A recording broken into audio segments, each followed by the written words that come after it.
Welcome to the Know Your Legacy podcast. I'm your host, Vipul Basania, and today's guest is James Swanwick. James is an entrepreneur and author who was a former ESPN host and also interviewed a number of legendary individuals such as Jack Nicholson, Jennifer Aniston, Angelina Jolie, and the list goes on. However, after that, he found himself lost for a number of years, trying to find his feet in business. And thereafter created a number of businesses within the health space that changed people's lives around the world.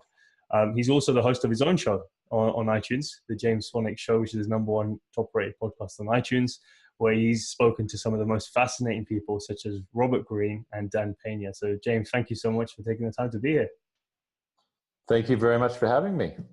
No, it's my pleasure. So you've had a bit of an adventurous journey so far. So I think, before we dive into all of that, I guess the first question I want to ask is, what's the one question you wish people asked you more? Yeah, I think it would be, what would you tell your 21-year-old self? Because I'm 43 as we're recording this.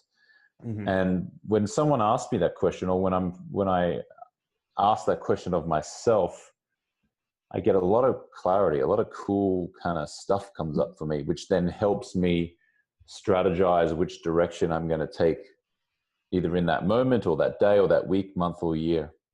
Yeah. Okay. No, it's interesting. I mean, that it's a similar sort of question that I asked all guests towards the end, but I guess since we're on that topic now, if you were to turn the clock back towards the beginning of your journey to around about that time, where would you say you were and what were you up to at the time?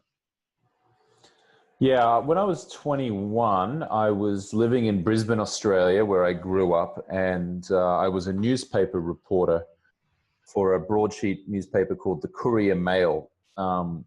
And I had just gone on my first overseas trip. I'd gone backpacking through Europe, and that was amazing. And I was about 2 years away from quitting that job, which I quit at age 23, to go and live in London for 4 years and then go and live in America for the next 15 or 16 years. So that's what I was doing then. And probably what I would tell my 21-year-old self now is, learn business while you're traveling the world and having fun. Because I went and traveled the world and had fun, but didn't learn entrepreneurship. And, back then you had Walkmans and Discmans and stuff. It was a little bit more troublesome to have to carry a Tony Robbins disc in a CD player around with you. Now you can just play it from your phone, right? Or an iPod or something. But I would say, rather than just going out and having so much fun all the time, go out and have fun, but also learn fundamentals of entrepreneurship and business. I guess so. It allows you to support that lifestyle a lot longer.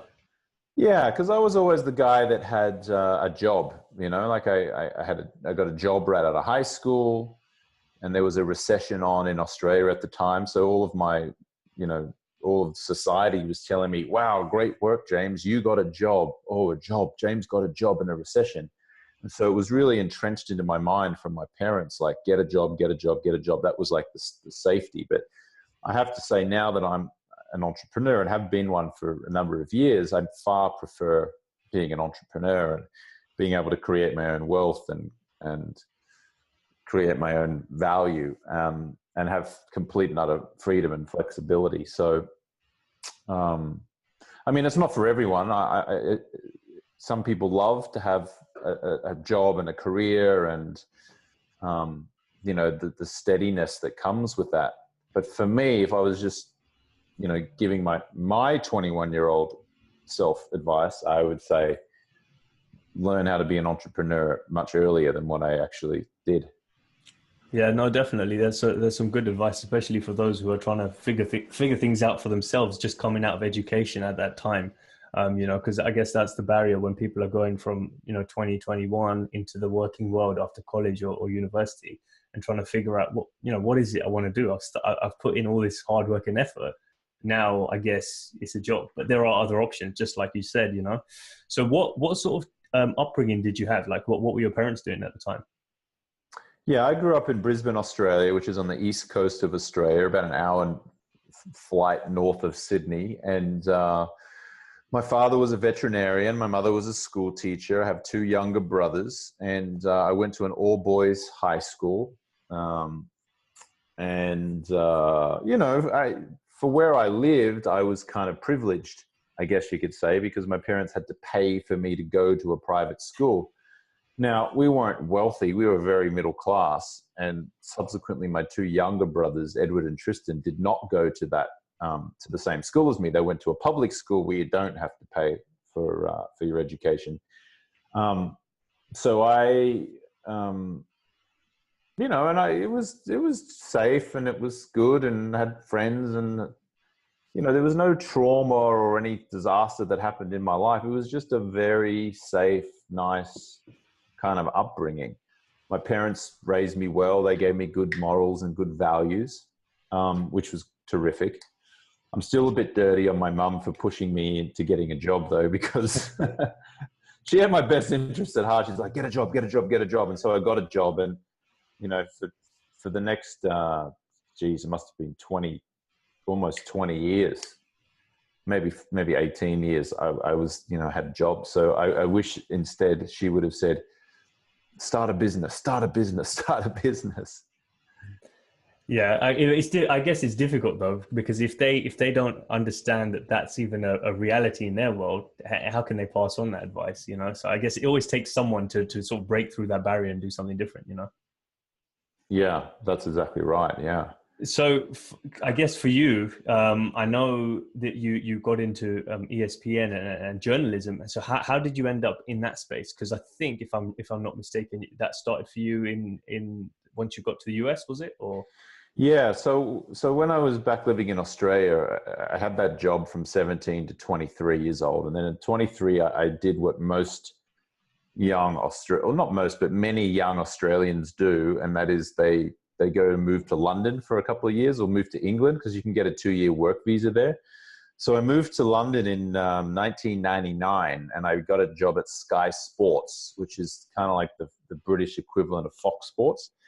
And there I was an editor for skysports.com, where I reported on cricket and rugby and soccer and things like that.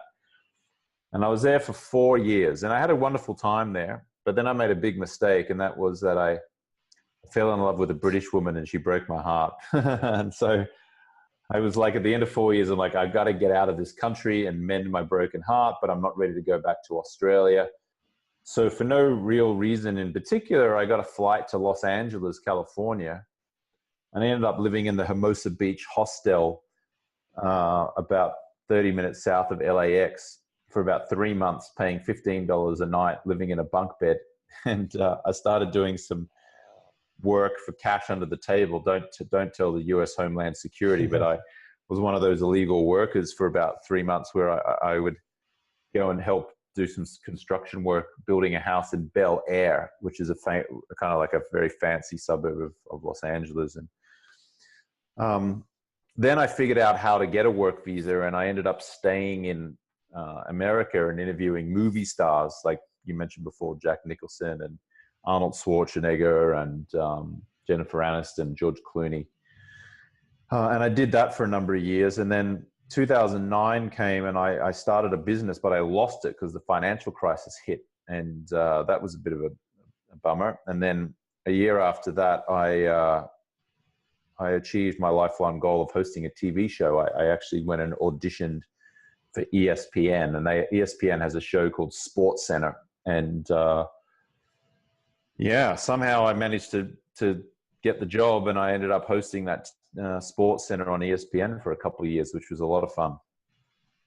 Yeah, I remember you saying as well, I think this was on another episode somewhere, you were saying that you came back the next day after having asked for the opportunity to come back when you messed up the first day. Is that right? Yeah. When I went to do my audition, I flew from Los Angeles to Bristol, Connecticut, which is where ESPN is based. And I went into the studio, and I looked into the camera, and all I had to do was read the words on the teleprompter. And it was really bad. I kind of performed very poorly. I was like, oh, hello, I'm James Swanwick. Welcome to Sports Center. Tonight on the show, we've got football. I mean, just wasn't good. And when the producer and I looked at the playback of me doing this audition, he was like, yeah, no, you don't look good. No. So thanks for coming anyway. And I said, can I come back tomorrow and just give it one more shot? And he said, all right, sure. And then I went back the next day, and then the next day I kind of nailed it. I was like, good evening, everyone. Welcome to Sports Center. James Swanwick here alongside Anthony Howard, here to take you into the weekend with a smorgasbord of sports. Let's start with the NFL. And yeah, it was much better. And then he ended up giving me the job. I guess there's two things that I want to just highlight there, I guess, for the people that are listening and watching, is that one is just to have the balls to ask for what you want. Like, I don't think he would have told you to come back had you not asked. No, he wouldn't have, no. Yeah, and that, I guess, opened up a whole new possibility for you to try again and for you to have that brand under your belt and that experience, just because of the fact that you had the courage to ask. So, yeah. And the other thing I was going to say as well is some of the guys that you interviewed over that time, is there any important lessons that you took away from that? Yeah, I got to interview people like Magic Johnson, the former LA Lakers star, who's the current general manager of the LA Lakers. And I met Jerry Rice, who was probably the greatest wide receiver in American football to play the game. David Beckham, Tom Brady, Tim Tebow, a couple of baseball stars. It was great. I mean, I got to meet them, socialize with them, learn from them. One of the common things that I learned from those kind of pro athletes and from any high achiever for that matter is that everybody feels the fear, but not everybody takes the action anyway. And so many times in my life, I felt fear and I haven't wanted to, face that fear. So it's easy just to walk away and, seek comfort somewhere. But on this occasion, on those 2 years where I was working at ESPN, what I learned from those kind of celebrity athletes that I just mentioned was they all had mastered feeling fear and taking action anyway. So I think it's a good lesson for all of us. If you see a pretty girl in the street, you can go, oh, I'm scared. She'll probably say no. And then you walk away and you'll never see her again. Or you can just go up and just say, hello. And the moment you say hello, your chances of success increase exponentially. Likewise, with a business idea, if you're in a job and you've got this idea for a business, you can either just go, oh, that's too hard and not do it. Or, you know what, I'll just take the first step and see what happens. So, yeah, feel the fear and take action anyway.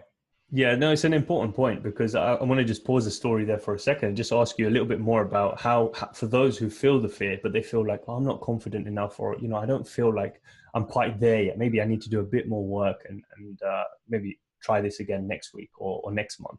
What would you say are some confidence building activities that really helped you? Yeah, I mean, ultimately, I just like to say to myself, just do it and do it now. And I don't always get it right. I mean, I don't always do it, but most of the time I do it. But in the times that I don't do it, I'm kind of angry with myself. If you can do it more than you don't do it, then I think you're going to do well. Confidence building exercises. I mean, a couple of questions I like to ask myself is, what's the worst that can happen? And if the worst that can happen is anything less than you're out on the street homeless with no money and no food and shelter, then it's not really that bad, is it? It's kind of like, what's the best that could happen? That's a good question. So when you ask yourself, what's the worst that can happen? Well, I lose all my money. All right, well, I'll just stay with my mom or my dad or my friend. It's not like my life's going to be over, like, what happens if I go up to that woman and say, hi? And she says, don't talk to me. All right. Okay, that's the worst that can happen. What's the best that can happen? Well, the best that can happen is I can start that business and it'll lead to me quitting my job. I'll do something that I'm passionate about. I'll make some good money. I'll support myself and my family. What's the worst that can happen? I could lose my money. Like, whatever, So I think building confidence, I mean, Start with something small as well. Like maybe do something that you feel resistance to, but isn't like the most overwhelming thing. Like maybe taking a cold shower in the morning, that builds courage. So I like to start with warm water in the shower, and then I move to cold at the end. And just before I turn to cold, I'm always like, "Ooh, am I going to do this?" Ooh, and then when I do it, I'm like, "Ooh, ooh." But it builds courage, and if you can build courage just with cold water in the day, then it's a lot easier to build courage and take action when you're fearful later on in life. Yeah, so it's taking the small steps right at the start of your day, in the smallest of things, as you just said, taking a cold shower or waking up on time as well. I guess that, not hitting the snooze button is a little Right. win. So it's just those little wins that add up, and then they get bigger. And I guess you then attack the next activity with that much more confidence in your day because you feel good from the thing that you just accomplished. I don't know if that makes any sense. Yeah. I mean, another thing, if you make your bed first thing in the morning, that can also build confidence. And I'll tell you why. There's a very famous YouTube video from a retired naval, someone from the U.S. Navy SEALs, I think. He was giving a speech at the University of Texas, the Texas Longhorns, I think it was. And it's like, make your bed. And he said, the number one rule of success is always make your bed. And people are like, what are you talking about? And the reason is that you don't really want to make your bed in the morning, but you do it anyway. And when you do it, you feel like you have a win. It's like, oh, I completed something today. I completed one little win. And then every time you come back into your room, you see that bed made. It's a visual reminder of success. And then that then leads to another success, and then another success, and another success, and so forth. So again, just building the habit of winning. Oh, look, I made my bed and it looks good. Win. Oh, I had courage today. I had a cold shower. Win. So now you got 2 wins maybe within the first 10 minutes of you being awake each day. It makes a lot of sense, yeah. So I think people just need to figure out what those small activities are for them that they're going to commit to, and then go out and do them, and that will set them up for the rest of the day, the week, the month, and then add it up, and it creates your life. So going back to the story, you're at the point where you're in LA. You were at the crash. The first business, I guess, plummeted, and that was a PR agency, was it? So you had That's right. Yeah. Yeah. What happened around that time? Because I know you were feeling confident at the fact that this business is doing well. You've got a good view. You're in a comfortable place, driving a decent car. Like you're feeling good, and then it all goes downhill. What's the first thing that goes through your mind? Yeah, I was. So to be clear, I created a PR agency, and so clients would pay me money to get them written about in the LA Times or People magazine or magazines and newspapers around the world. And I started off, and it was pretty good when I started. And I was driving around in a silver Jaguar, and I had a 6th floor corner office on Sunset Boulevard with the view of the Hollywood Hills and the palm trees. And, it looked pretty good.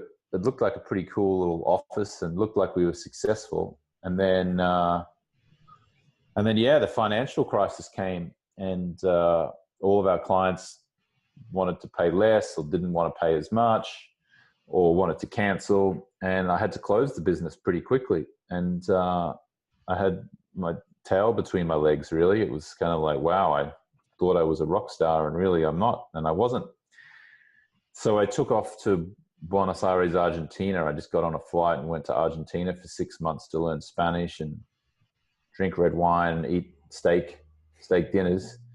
Had a wonderful time down there. And then when I came back in 2010, I decided to quit drinking. And I wasn't drinking a lot. I was just drinking enough to slow me down. But I quit drinking, and everything started to get fantastic again from that point. Was that your first business as well?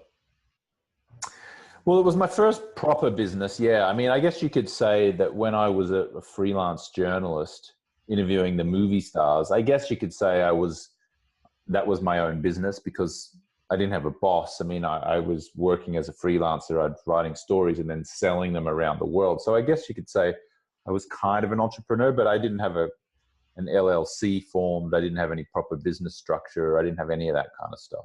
So to have an office and to be driving a nice car, whatever it might be, the slightly above average lifestyle, obviously you had a bit of money coming in. Who taught you how to set up that business? Did you have any mentors? Did you have any guidance? How did that sort of work? No, I didn't. Just figured it out. I had no real mentors. I don't know. I just started it. I don't even remember how I found out, but there was definitely no mentor or for that particular business. Now, later on, some years later, when I created my sleep company and I created my no drinking company, then I got mentors and experts. But back then I was just making it up as I went along, really. Yeah, see that this is the reason I wanted to ask, because to those who are listening, I guess if they're fearful of starting, or they're just doubting themselves, thinking, oh, I need a degree in this, or I need, some sort of qualification. It's just, you just need to start, just like you did. I guess you figure it out along the way, don't you? I don't think there is a secret. Yeah. No, you just start. I mean, that's the only way I know how to do anything. I just start. And then for me, nothing teaches me more than just doing, and then coaching what you've done or what then implants that knowledge into your brain. They've actually done studies that show that the fastest way to learn anything is to teach it. So, for example, I start a business. If I've had no experience of starting a business, I figure it out, and then I teach a friend of mine to start a business. Now I'm like, in my head, I'm like, oh, okay, I know how to do it. And then it becomes so much easier the next time. But yeah, I think too many people were waiting for this perfect moment or getting all their ducks in a row. I just say, just take the moment of now and make it perfect, and just take the baseball bat to the ducks in a row and knock them out of line, and just take action. A friend once said to me, it's better to take imperfect action than perfect inaction. And that's just stuck with me when he said it like that. It's just do it. Just do it. And you won't realize where you end up, 6 months or a year from now, having corrected yourself along the way, compared to the guy who's just reading a book for a year, figuring out, oh, next year, this is what I'm going to implement, And it's so true about teaching, because when you're teaching someone, it clears the clutter in your mind and starts to make you force yourself to have to structure it to explain to a person who's brand new to the subject, So, yeah. I mean, based on that, just to keep at the first business for now, what's the most memorable failure that you've had, and what did you sort of learn from that? Yeah. Well, I got too big for my boots, which basically means I was a bit cocky and a bit arrogant and thought that everything was great because I was wearing a nice shirt and driving a nice car and had a nice office and was living in LA. And I was like, I'm the man. I'm an Australian living in LA and I'm cool. And I wasn't really. It was just for show. So that was a big lesson, to be, don't brag, don't exaggerate, don't put up anything that's fake. Now, I wasn't really lying, but I was lying by omission, I guess you could say. So when I say I wasn't lying, it wasn't like the words that were coming out of my mouth were lies. It was just I was withholding certain things, which I guess you can say is lying in general. So I think that was a big lesson for me. And now years later, I'm so much more authentic and open and integrity, and I'm very much a man of my word. And, I'm more prone to share my insecurities and failures rather than always trying to, big note myself the whole time. Yeah, that makes a lot of sense. So I guess it can be easy once you've tasted it a little bit, that bit of success that you've been chasing for so long, you just get caught up in it and you forget actually the whole chasing process, the work and the focus I was putting in is what allowed me to get here. So would you think it's important to maintain that to get to the next level? And if so, what are there anything that is there anything particularly you do, I guess, to keep yourself from going off track when you reach that stage? Um, well, I mean, I like to do a lot of self-development programs and growth-minded programs, and they're always great levelers. So earlier this year, I did a program called Landmark Forum and another program called Elevate Leadership Community, or ELC. And both times in those programs, they really push you to open up and tell the honest truth. And a couple times during those programs, I was crying in front of people. 43-year-old man who considers himself pretty alpha male from Australia, standing in front of a bunch of Americans, hotel, event room, crying and talking about, again, insecurities and things like that. So I found that to be a great leveler and just to keep me super, super humble and keep my feet on the ground, even with the business success that I've had. It's amazing. Like, you get successful and you become humble. Like, you're not successful and you're scrounging, you start to you brag. It's like we've got it backwards, haven't we? Yeah, definitely. And I guess that's where the role of gratitude comes in. It's just having the mindset of being grateful when you don't have what you're thinking of, what you've got in your mind, so that when you reach there, that level of gratitude hopefully is ingrained in your mind. So you continue to feel that once you've got it, So, well, from that point then, so, it tanked. I guess you had to stop doing that business or stop being involved in that business. Well, what happens from that point? Well, that business, that was the point where I went to Argentina for 6 months, came back, stopped drinking, decided that I was going to start helping all of my friends without expecting anything in return. One of those friends that I helped introduced me to the ESPN producer. And then I went over to ESPN and auditioned, failed the first audition, succeeded at the second one, ended up hosting SportsCenter on ESPN for 2 years, which was fantastic.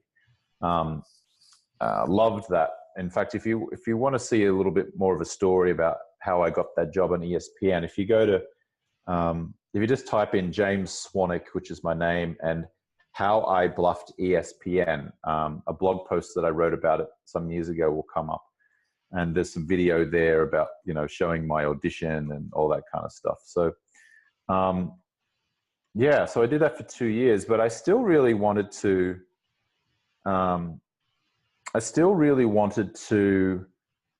be my own boss. And as good as ESPN was, and as fun as it was, I still had to answer to a boss. I still had to be at work at a certain time and leave at a certain time. So I quit that job and tried to be an entrepreneur, and I really struggled for a couple of years, quite frankly. But now looking back, it was totally the right thing to do, and it was totally worth it. So what happened during those few years that you were struggling? Like, what was the day-to-day thing that you were trying to solve for yourself, or the activities that you were involved with? Yeah, I quit and I decided I wanted to be this online marketer, online entrepreneur. And I wrote a little book called How to Become a Celebrity Journalist, which I thought was going to do really, really well. And I launched it and it did not do really well at all. And so from 2012 to 2014, or the end of 2013, I really struggled. I hardly made any money. I made like $10,000, $12,000 a year. And as a man in his kind of mid to late 30s, I guess, and it was pretty soul destroying, I have to say. And I really struggled. And you know what, I was trying to figure it out on my own, and I just couldn't crack it. And finally in 2013, I said, you know what, I need help here. I gotta get a mentor or a coach. And I ended up investing 25,000 American dollars. And when I paid attention, and I started really focusing on, building a business. And I just followed the advice of my mentor and coach. And then that's when I made the most breakthroughs. So what was the one thing or a few things that you felt that you were missing that then Ty or some of his colleagues shed light on? Well, I didn't have a roadmap. I didn't have a blueprint. I was just didn't know where I was going. And so you don't know where you're going, you never get there, right? But then when I had a mentor or coach who'd already done what I was wanting to do, he could show me the way, and I just followed the path, and then I got what I wanted to get. So was it about your strategy in terms of the way that you were going about online marketing, or was it the fact that you weren't selling the right type of product? Or Yeah, it was all of those things. It was the product, it was the messaging, it was the marketing, it was the sales funnel. I mean, I was like a baby in the online marketing world, trying to figure it out by myself. And then when I hired a coach, I became kind of like a child, and then later on with experience, now became like an adolescent, I guess. And then now I kind of feel like I'm probably a teenager in the entrepreneurial world, I think. Yeah. no, this is a good way to put it. So for those who are maybe just starting out in online marketing, or thinking about doing it after hearing this, or seeing your story, what would you say are the three things that they should focus on when starting out in that space? In an entrepreneurial world, I like to give the advice of do something that you're interested in. So don't try to make a buck doing something that you think will make you money. Do something that will keep you motivated and interested. So, I have a sleep company, and I'm interested in health. I have a no alcohol company. I'm interested in helping people quit drinking. So my two main businesses are based around my existing interests. Now, they're not necessarily my passions. It's not like I'm passionate about not drinking. It's not like I'm passionate about sleeping well. It's just I'm interested and I'm motivated sufficiently enough that I build businesses around those interests. Mm-hmm. Is there anything else you would say specifically for those who are possibly looking into online marketing because they feel like that's the space they want to get into? Well, whether you're selling in online marketing or offline marketing, you still got to sell something that you're interested in.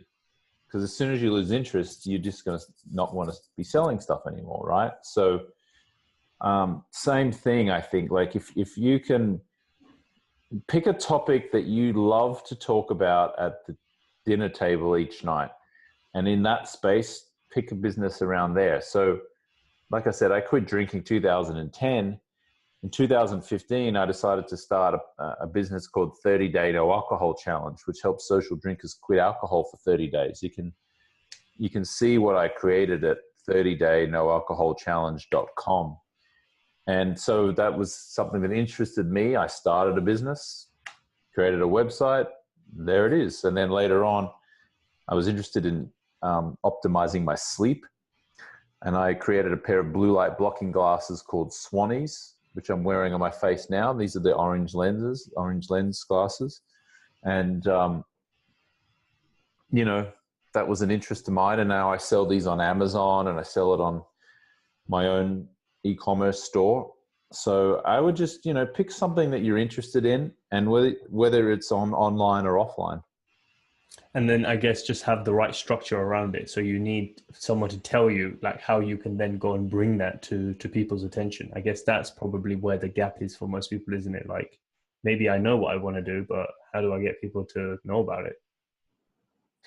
Yeah. So that's right. I mean, that's where marketing and understanding what makes people buy comes in. And that's why buying a course or a program or getting a coach or a mentor is such good advice, I think. You don't need to go to university. And even if you're way past that, like, you don't need to go and study a big, long 6-month course or night school or whatever like that. I think the best way to learn really is either to do, or it's to find someone who's already doing what you want to do, offer to work for them for free, and then work for them for free until they start paying you. And then you learn exactly how to do things. And then you go and, you can partner up with them or start your own business from there and move on from there. Yeah, no, that makes a lot of sense. So it's just about taking action in the right direction. So For you then, what, because you mentioned earlier that these aren't necessarily your passions. What would you say you're most passionate about at this point in your life now? Well, I mean, I'm passionate about building health businesses. I'm passionate about traveling. I still love to travel. Um, I've set my businesses up where I don't need to be anywhere. I have a location independent business or life. So I don't have an office. My office is a Wi-Fi connection, a phone, and a computer. So I can be in Australia, I can be in America, I can be in Bali, Indonesia, I can be in New York and LA. It's just whatever. I just can go anywhere I want, really. And so I like that. That really fuels me. What's the most interesting place you've seen so far? Well, interesting for different reasons. I mean, the most interesting from a historical standpoint, I think, was when I was in Jerusalem and Israel. I just loved all of the history there and the Wailing Wall and the old city. It was just so interesting. I think from just an all-around fun kind of place, I think America is just fantastic. America's like one big playground. It's just, wow, so good. It's got New York, Los Angeles, you got Montana, you got Utah, New Orleans. It's just so interesting. And then I think from a relaxation place, I love Ubud in Bali, in Indonesia. Lots of meditation and yoga and breath work. And then I think for just sheer beauty of beaches, you can't really beat my home country of Australia. Yeah, I've seen plenty of pictures of it. I haven't been myself, but I'd love to go. So, have you been back recently or? Yeah, I have. Yeah. I go back once a year. Oh, nice. Okay, fine. And what do your, because obviously back when you started your journey, from when we began this recording, you were talking about your parents and the message they were driving in now. How's their view changed, or what's the conversation like now? Now the conversation is, James, when are you coming back to Australia? Yeah, no, I guess that's a better conversation to have than go and get a job. So, I mean, what's the aside from the places you've seen, I know you also like reading a lot. What are some of the most interesting books you've read that stand out to you? Yeah, well, there's a book called Never Eat Alone by Keith Ferrazzi, which is probably one of the best books I've ever read. And that's teaching you how to create a lifelong community of friends and acquaintances, people who can help you in life. And one of the biggest messages in the book is, think about how you can help other people before you think about how they can help you. And the author, Keith Ferrazzi, has subsequently become a good friend of mine, which is fantastic, which I love. And so, yeah, there's that. And then, I mean, just business books are great. I like Napoleon Hill. I'm just looking at my books behind me here. I've got Pitching and Closing, Happier, Relentless by Tim Grover, Expert Secrets by Russell Brunson, Own the Day, Own Your Life by Aubrey Marcus, The Expectation Hangover by Christine Hassler. So, yeah, I read a book a day. And if you want to see how I read a book a day, you can just go to YouTube, type in James Swanwick, how I read a book a day, and it'll come up. Yeah, no, that's amazing, because most people, I think, haven't really come across that concept of reading a book a day, because most people don't even read a book in a month. So it's interesting because I guess you consume so much more information, and ideas are formed that way, and then that just leads to you being more interesting in a social setting as well, which Right. I know Ty talks about a lot as well, doesn't he? In terms of when you have something more interesting to say, you're more easily able to stand out. That's right. I mean, I think the more knowledge that you can gain and the more things you can do, the more places you can travel, the more you have to share with people, which means the more interesting you are and the greater conversationalist you become. Mm-hmm. No, most definitely. So what are some of the things that you are looking to get into next? Because I know you've got the eyeglasses, which obviously help stop blue light coming in, helping, which feeds into better sleep. And then once you're actually sleeping, I know you've got some accessories for that as well to block out further light and things of that nature. So I'm going to put links to all of that stuff in the description for people to check out. But I'm just thinking, where's your mind at now? Because you were saying you're quite passionate about health. So are there any particular exciting areas you're exploring or ideas you've got in mind? Yeah, well, we have a lot of different lines of these glasses, these Swannies. So we came out with the daytime glasses as well, so you put these on. These are have the clear frames. Oh, so they're the daytime ones. I thought the other ones were, so that they you can't even tell with those ones. Yeah, that's crazy. Yeah, yeah. So these are daytime glasses. So you wear these when you're on your computer throughout the daytime, and it reduces the blue light exposure. So it gives you extra clarity and focus, greater productivity. They're wonderful. And then at nighttime, I'll put on the nighttime ones with the orange lens, which will block out more of that blue light and help you go to sleep. And so yeah, we've been doing those, and we've got lots of different lines now. We've got like the diamond style, which is kind of cool and hip, which people like, and we have a tortoise frame pair of glasses as well. So if I put them all on my face here, it's going to be going to look kind of weird, but there you go. So I think really just coming up with cool, fun glasses that can help people sleep better. Yeah. So if any of your listeners have got any suggestions on what styles they'd like, they can send me an email at james@swanwicksleep.com and give me some suggestions. No, most definitely. So so you're looking to expand the line or designs of glasses you've got now? Is that the main sort of focus? Yeah, that's exactly right. Yeah. We also have a sleeping mask, which is an award-winning sleeping mask, and we're putting out a sleep supplement, a hypnotherapy track to help people sleep, some stuff that helps people reduce their stress and anxiety. And we're doing quite a lot of that stuff. There's so many people at the moment that aren't really seeing the importance of sleep, because you get this contradicting message from the health industry that says, sleep's amazing, lose fat, feel more energy, repairing of the cells, etc., etc. Then you've got the flip side for those who are in the entrepreneurial space, which is grind, don't sleep, just go, do it, go as hard as you can. So I'm just wondering, from your perspective, having been in both worlds at the same time as you are now, why is sleep important? How important is it? And what are some of the things that have surprised you when sort of diving into the research of sleep that people probably don't know? Yeah, well, it's everything. Because when you don't sleep well, you're irritable, you lose focus, you're less productive, you tend to have fights, you overeat, you eat sugary foods. Like, there's all these bad things that happen if you're not sleeping well. And this notion that, sleep when you're dead, or just, hustle and grind, it's preposterous, because if you aren't relaxed, you're not operating at a good level. You're tired and anxious all the time. Your whole life is compromised. So I put a very high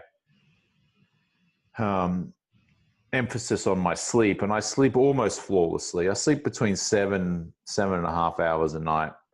Anywhere between 7 or 8 is, for the most part, very good. And, when I sleep well, I just feel terrific. I make sure I exercise regularly.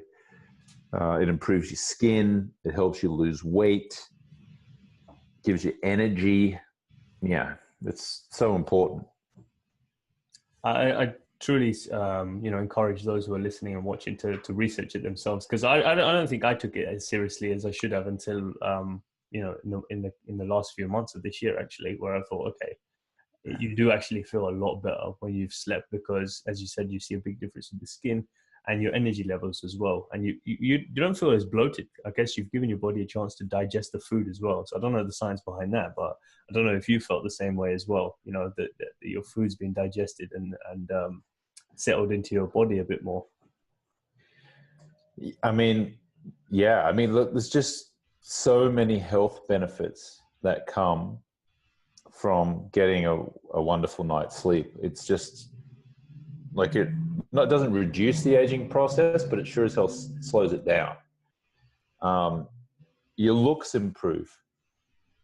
I mean, if you sleep well, then your skin glows and you get better looking. So just a warning: if you sleep better, you will get better looking.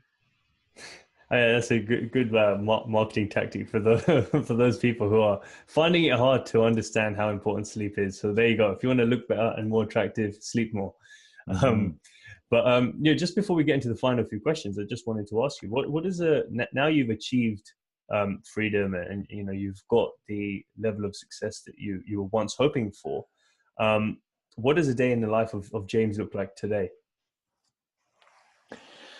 Yeah, well, I wake up and I wake up to a $7 alarm clock. I deliberately do not have the alarm clock in my phone because I set a rule for myself that I'm not allowed to put my hand on my phone until I've completed 20 things that I'm grateful for. So I write down 20 things I'm grateful for in a diary every morning. And only then am I allowed to turn on my phone. And then at that point, I'll then get on my bicycle and I will ride my bike to Gold's Gym in Venice Beach where I live.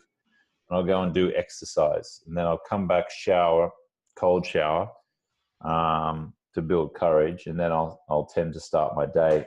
And then I don't eat until after 12:30, 1 o'clock. So I do intermittent fasting. So I don't tend to eat for most of the time 14 to 16 hours. And then when I eat, I might go to Air One supermarket in Venice Beach and eat there.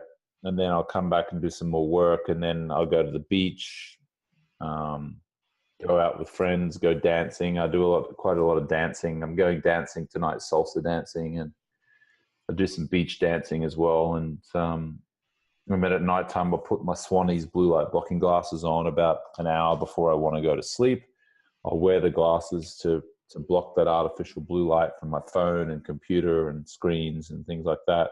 I'll remove the glasses in the moments just before I go to sleep. And then I end up sleeping really well and wake up and do something similar again. Amazing. No, that sounds amazing. Just one question out of curiosity. What's beach dancing like? Yeah, it's wonderful. It's called The Wave, and they do it every Monday night on Venice Beach and near the Venice Beach Pier. And we put on like a headset. It's like a silent disco. So the music plays through these headsets, and you dance with like 30 or 40 other people, and as the sun is setting over the Pacific Ocean. Yeah, that sounds like something that everyone needs to try at some point in their life. So yeah, no, that's amazing. Thanks so much for sharing. So let me just get into the last few questions here. I think the first one we kind of covered at the start, but going back a couple of years. So the first question is there anything different now that you've had this long adventurous journey so far that you would tell the 18-year-old James?